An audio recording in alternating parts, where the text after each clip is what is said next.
Good morning, everybody. Eddie here. So what better than starting off a morning than by talking about something controversial? So I figured I'd start talking about if addiction is a disease. Reading this book called The Biology of Desire.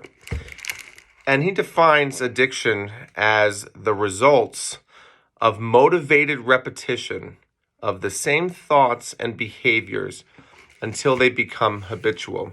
I want to break it down between the two arguments as I see it here. As this individual is saying, addiction, all it is what normal people go through with a habit forming circle that creates a pattern within us, right?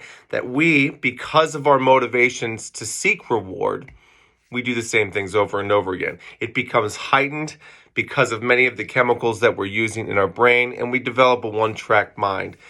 In the disease model, what it's saying, and the way that I can interpret it, is that the choice that we make to pick up was made long before we made that choice. Many of us picked up as the result of things like trauma, attachment disorders, which, by the way, would then form themselves in our teenage years. And if we picked up in our teenage years as the result of maladaptive attachments that occurred when our executive functioning was unable to make a choice that as an adult we may or may not have made, is it possible that it wouldn't be a disease if these very habits were created in a brain that was learning?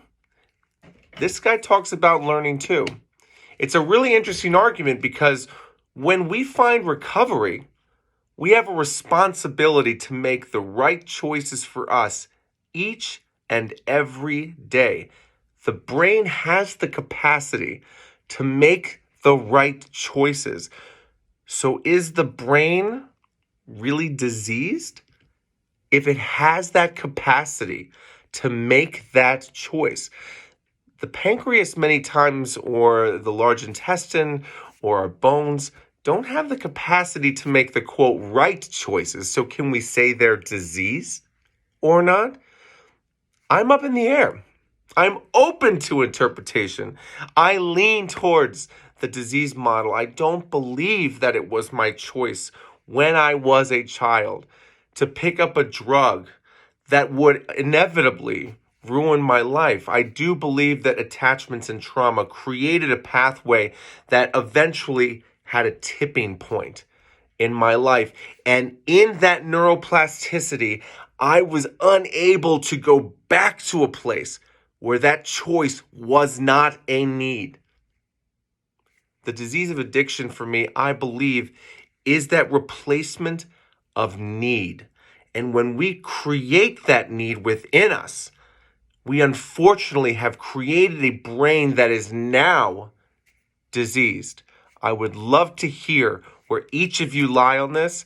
Good luck to you on your recovery journeys. And remember, as the NA Basic text says this morning, others are important and loved. Much love and respect to you all.